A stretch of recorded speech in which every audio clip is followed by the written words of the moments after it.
Welcome back, guys. So this will be the last video on control statements in C programming. So today we'll be talking about do while loops and go to statements. So without any delay, let's begin. So what are do while loops? Now, if you've seen the previous videos, we have covered what are while loops and for loops. Now, do while loop is a bit similar to the while loop, but it's a bit different because it ensures that the loop runs at least once. So let's dive in and see what a do while loop does. Now, like I said, the do while loop is similar to the while loop, but there is one key difference here, and the difference is that it always executes the loop body at least once, regardless of the condition. So, what will happen here is that first the loop body will run, and then the condition is checked. Hence, the condition is checked after the loop has run and not before. Now, let us look at the syntax of a simple do while loop. The syntax of a simple do while loop is first we write the word do, then we will write the body of the loop. Now this body will execute at least once, and after that the condition will be checked. Okay, that is the while condition. Now we will write the while word and the condition will come here. If the condition is true, then my body will again execute and again the condition will be tested. If the condition is false, then my program will exit from the loop. So here is a flow chart to just simplify this. Okay, remember one thing: the do keyword tells the program to execute the code inside the body. After the loop runs, the while statement is checked, and if the condition is true, the loop runs again, and if the condition is false, the loop stops. So this is what the flow chart basically summarizes. Okay, so the do while loop starts, it executes the loop body once, it checks the condition. If it's true, it will execute it again. Then again it will check the condition. If the condition is false, it will exit the do while loop. Now let us understand this with the help of an example where we'll create a simple program that asks the user to enter a positive value. So until the user enters a positive value, it will not exit the loop. So this is the program which I have written here. Now this program is very simple. Here I have the do keyword followed by the body of the loop. Now this body will execute once. As soon as I run my program, this body will execute once. Then it will check the condition, that is the input the user has given. Now why are we doing this? Because we want to prompt the user to enter a value as soon as the code runs. So it will ask the user for a value, then it will check the condition. It will check the value is negative or positive. If the value is positive, it will exit and it will print the value. If the value is negative, it will again ask the user to enter a value.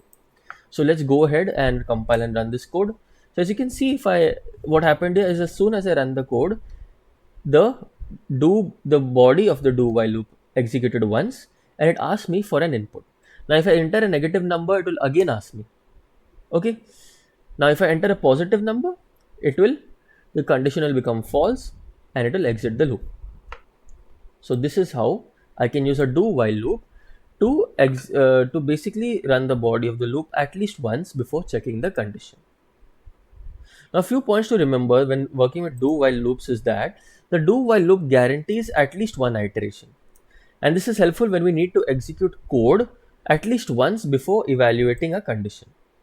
Now, where do we use this? Basically, we use this in cases where we want to ask or prompt the user for input and then check for the validity of the input. Or basically, when we want to do some initial setup before checking the condition. This is how we work with do while loops. Now that's it for do while loops, and let's move on to the next control flow statements, which is go to statements. Now go to statements basically they let us jump to another part of our code using some label. Now it is generally advised to use it sparingly, but go to statements can be helpful in certain cases. Let us see what do go to statements do. Like I said, go to statements in C allow us to transfer control of a program to a labeled location in the code. Okay. Now this can be useful in conditions where we want to exit from deeply nested structures or handle errors in simpler programs. However, remember one thing, it is often avoided in modern programming because it can make code harder to read and maintain. But nevertheless, let us see the syntax of a go to statement. The syntax of a go to statement is very simple. First, we'll write the keyword go, and then it will be followed by a label. Now this label, we can give it any name of our choice. Okay, we can give it any name of our choice.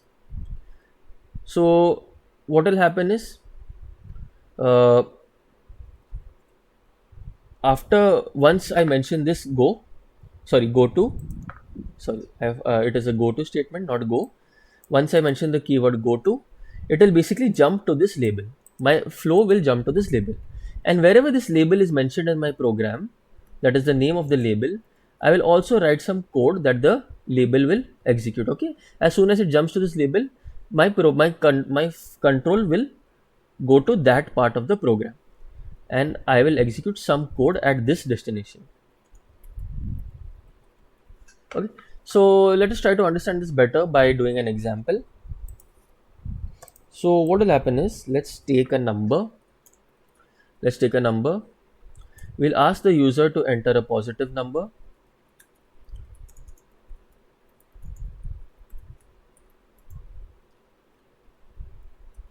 Then the user will enter a number.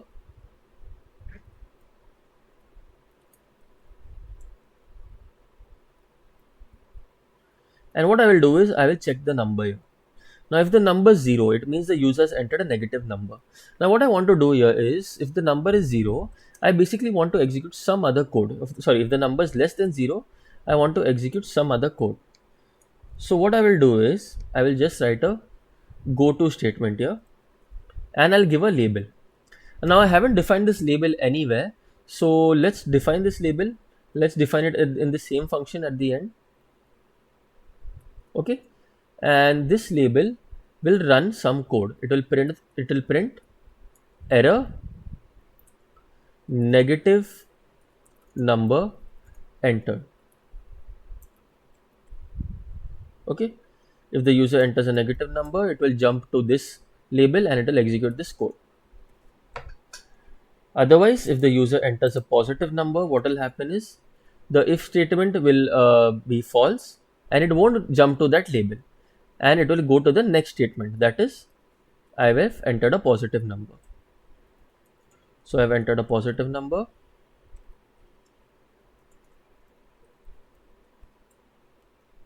and finally my program will terminate. So let's go ahead and run this. So okay, it's asking me for a number. Now let's enter a positive number first. I have entered the number 1, which means that this condition has failed. Now what happens if I enter a negative number? If I enter the number -1, as you can see, it didn't execute the code after this. It directly jumped to the label, which is mentioned here, and it has printed the prompt which is mentioned here. Okay, the message which is mentioned here. Okay, error negative number entered. So this is how I can use go to statements to jump to a particular label. Okay, to execute some other code based on a condition. Now, one thing to remember when using go to statements is that we need to use it as less as possible in our code. Okay, there are also cases where it can be helpful, like I mentioned, exiting from a nested loop or simplifying error handling in smaller programs. Okay, and so other than using go to statements, the same error handling can be done by using functions, break statements, or continue statements. So that's a wrap up on the go to statement and uh, do while loops. Now, if you found this video helpful, please give a thumbs up, subscribe, and feel free to drop any questions in the comment. Thank you, and see you in the next video.